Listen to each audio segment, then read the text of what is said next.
अगर तिरंगा लगा बैठे तो तिरंगे का ही बहिष्कार करो, क्योंकि इस तिरंगे ने तुम्हें बर्बाद कर दिया है। हर हिंदू के घर पर हमेशा भगवा ध्वज होना चाहिए। अखिल भारत हिंदू महासभा 26 जनवरी हो या 15 अगस्त हो, इसका सेलिब्रेशन नहीं करती है।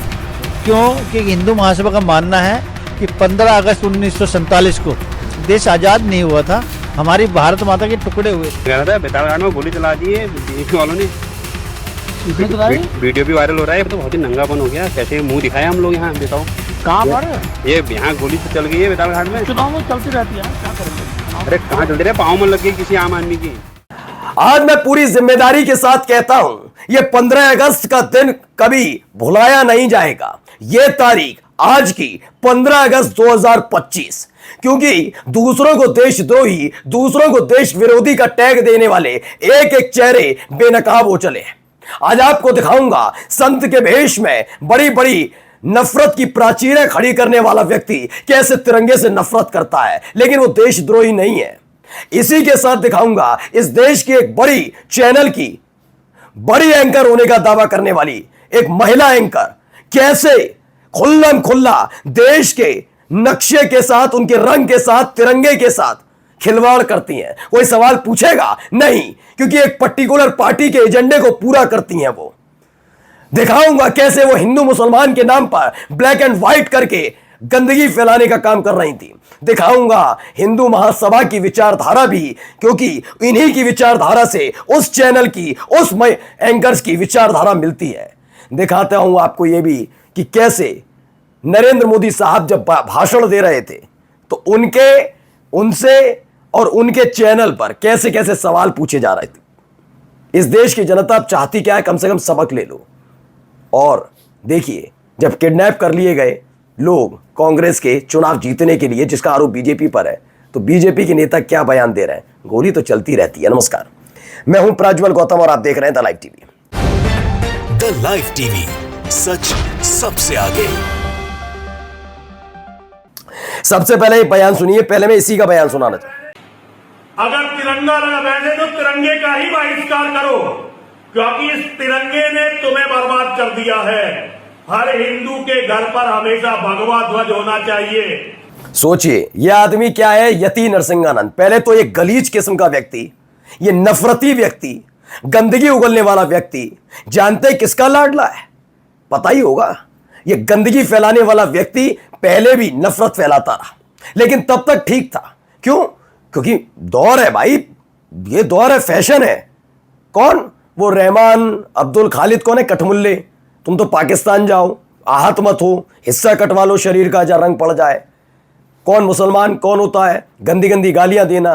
देख ही लिया था संसद के अंदर मुसलमानों को गाली देना कितना नॉर्मलाइज कर दिया गया। एक सांसद अपने साथी सांसद को गाली दे रहा था, वो लफंगा किस्म का आदमी, किस पार्टी से ताल्लुक रखता था, ये भी वही है। लेकिन अब हद से पार है। बस पूछ रहा हूं, एनएसए कब लग जाएगा इसके यहां, इसके ऊपर, और कब इसकी देह पर सरकारी चाबुक चलेगा? नहीं, आप देशद्रोहियों को बहुत चुनते हैं ना कि आप उसको छोड़ा नहीं जाए, बख्शा नहीं। इसकी देह पर कब चलेगा? है हिम्मत। और अकेला ये नहीं है, अब आइए आगे दिखाता हूं। ये ब्लैक एंड व्हाइट लेकर आई थी, नाम है अंजुना ओम कश्यप। क्या किया इन्होंने? अंजुना ओम कश्यप ने बताया कि जब बंटवारा हुआ था, तो बंटवारे के वक्त, बंटवारा जब हुआ देश का, उस वक्त मुसलमानों को सबको वहां चले जाना चाहिए, उनको उनके धर्म के आधार पर बना था देश। मैंने कहा ना, अनपढ़ों की कुपड़ों की, लेकिन हरकतें देखिए जरा, देखिए स्क्रीन पर। 83 लाख आए, 96 लाख गए, ये बताया गया। हरा रंग जो दिखाया गया पाकिस्तान का, वो तो है ही, वो धार्मिक आधार पर बना हुआ देश है।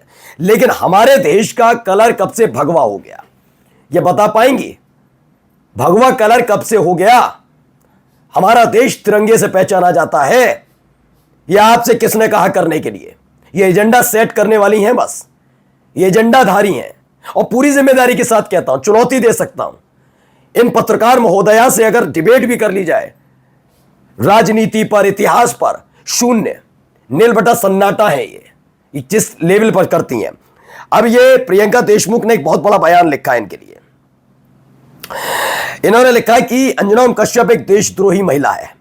देखिए, भारत के नक्शे को भगवा रंग से दिखा रही है, जबकि भारत का झंडा तिरंगे और अशोक चक्र के साथ होता है। देश में दंगा फैलाने के लिए अंजना मोदी, मेरा मतलब अंजना कश्यप की गिरफ्तारी हो, ट्रेंड करवाए। बिल्कुल यह होना नहीं चाहिए। मैं छोड़ता हूं कि क्या है क्या नहीं, क्योंकि यहां तो भावनाएं आहत होती हैं। ट्वीट पर कुछ कर दूं, संतरा कर दूं, कुछ लिख दूं, तुरंत गिरफ्तार, फिर दिखाया जाता है इससे पहले ऐसे वाला था जब ट्वीट किया था, जब ट्वीट करने के बाद पुलिस ने पकड़ा तो टांग अब पैर पे चल नहीं पड़ा। बस ये समझ में नहीं आता कि जब ये लोग देशद्रोह कर रहे होते हैं, तिरंगे के साथ, देश के साथ खिलवाड़ करते हैं, ये सीधे पैर पर चलते हुए क्यों आ जाते हैं? ये कानूनी डंडा सिर्फ उन्हीं लोगों के लिए है, एक समुदाय विशेष के लिए, या फिर जो चाटुकारिता नहीं करते सरकार की उनके लिए है? अब सुनिए जरा, एक पुराना बयान है, बयान को जरूर सुनना चाहिए। अखिल भारत हिंदू महासभा 26 जनवरी हो या 15 अगस्त हो, इसका सेलिब्रेशन नहीं करती है। क्यों? कि हिंदू महासभा का मानना है कि 15 अगस्त 1947 को देश आजाद नहीं हुआ था, हमारी भारत माता के टुकड़े हुए थे। हिंदू महासभा का मानना था कि संविधान के अंदर अखंड हिंदू राष्ट्र की। ये पुराना बयान है, ये कोई हिंदू महासभा ये उसी ताल्लुक रखता है। लिखते हैं, कहते हैं कि 15 अगस्त 26 जनवरी को नहीं मनाती, महासभा नहीं मानती कि भारत इस दिन आजाद हुआ था। सावरकर इसी घटिया संगठन के नेता थे जो हमारे लोकतंत्र और संविधान का विरोधी है।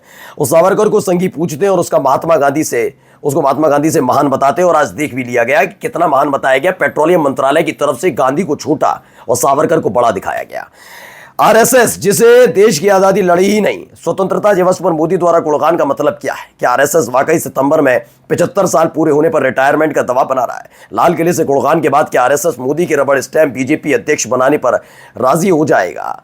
वहीं देखिए, जब ये भाई साहब इतिहास रच रहे थे 104 मिनट का भाषण देकर, उस वक्त क्या हो रहा था? अनिल मुखिया नाम के व्यक्ति हैं, उन्होंने लिखा, Modi ji only 50 MB left, please come to the point. क्या आप वोट चोरी करके पीएम बने हो? उस पर जवाब नहीं, सब चीजों पर जवाब दिया गया और देश अब यही सवाल पूछ रहा है। अब आप 104 मिनट दो, 204 मिनट दो, 890 मिनट दो, कोई तमाशा करते रहो, घंटों बोलते रहो कि मन की बात बोलते रहे, तमाशे करते, कुछ नहीं हुआ। अब नहीं, अब जनता सवाल पूछेगी।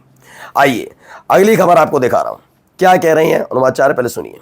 की पूर्व संध्या पर पूरे देश के हर जिले में हुई वोटर अधिकार मशाल रैली ने देश के लोकतंत्र की उम्मीदें बढ़ा दी हैं। लोकतंत्र बचेगा तभी तो विकास होगा, और वही हमने देखा आज प्रधानमंत्री जी ने जब तो लिखते हैं विंग कमांडर अनुवाचार्य हैं। इटली के बुल्गारी ब्रांड के गॉगल्स पहनने वाले, स्विट्जरलैंड की मोवाडो जैसी महंगी घड़ियां बांधने वाले, जर्मनी के मॉट ब्लैंक पेन इस्तेमाल करने वाले और जर्मनी के ही 12.5 करोड़ की मर्सिडीज में बैच में सवार हमारे प्रधानमंत्री जी ने देश के नागरिकों को मेक इन इंडिया का संदेश दिया।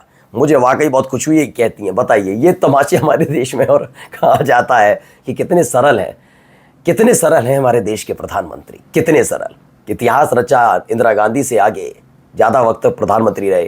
अब तक इतना बड़ा लंबा भाषण किसी ने, तो उन पर है ही यही काम क्या है? इसके अलावा बता देना एक बार, कोई तरक्की का एक मानक स्थापित करके बता दें। हालत खराब वैसे ही है। अब जाते आते खबर देखिए क्या कहा जा रहा है, जरा सुनिए क्या कहते हैं। कहाँ पे ऑफिस में हो? ऑफिस में ही हो अभी या बाहर? 4 बजे आऊंगा कार्यालय। अच्छा, मैं कह रहा था बेतालघाट में गोली चला दी है बीजेपी वालों ने। किसने चलाई? वीडियो भी वायरल हो रहा है, तो बहुत ही नंगापन हो गया। कैसे मुंह दिखाया हम लोग यहाँ, बताओ। कहाँ पर? ये यहाँ गोली तो चल गई है बेतालघाट में। चुनाव में चलती रहती है यार, क्या करेंगे चुनाव? अरे कहाँ चलते रहे, पाँव में लग गई किसी आम आदमी की, कोई मर जाता फिर। हारेगा विधायक। विधायक क्या, इन्होंने तो सबकी मट्टी बली तड़ी, धामी जी का भी नाम खराब हो रहा है, आपका भी करेंगे, ठीक करेंगे। तो सुन रहे हैं आप। तो इसमें बताया गया चुनाव में तो गोली चलती रहती है, शब्द भाजपा प्रदेश अध्यक्ष महेश भट्ट के हैं। भाजपा प्रदेश अध्यक्ष का यह बयान साफ दिखाता है कि हिंसा, गुंडागर्दी और गोलीबारी उनके लिए सामान्य बात है। देवभूमि उत्तराखंड जो अपनी शांति, संस्कृति और भाईचारे के लिए जानी जाती है, भाजपा सरकार के राज में हिंसा की राजनीति का अड्डा बन चुकी है। जहां पहले मंदिरों की घंटियां गूंजती थी, वहां चुनाव के समय गोलियों की आवाज सुनाई देती है। सोचिए, ये भी बात आदेश भी यही कहते हैं। सोचिए, नैनीताल में ये जो हुआ, नैनीताल में कांग्रेस की ओर से जिला पंचायत सदस्यों के अपहरण होने के आरोप को लेकर हाईकोर्ट में सुनवाई हुई। कोर्ट ने कहा चुनाव दोबारा होगा। 5 जिला पंचायत सदस्यों का अपहरण हुआ। ये नई तरीके के वोटों की हेराफेरी है। ये हर तरफ से लताड़ खा रहे हैं, क्योंकि इन्होंने इसी दम पर सत्ता में आए और क्या चाहते थे हर कोई जानता है। नमस्कार।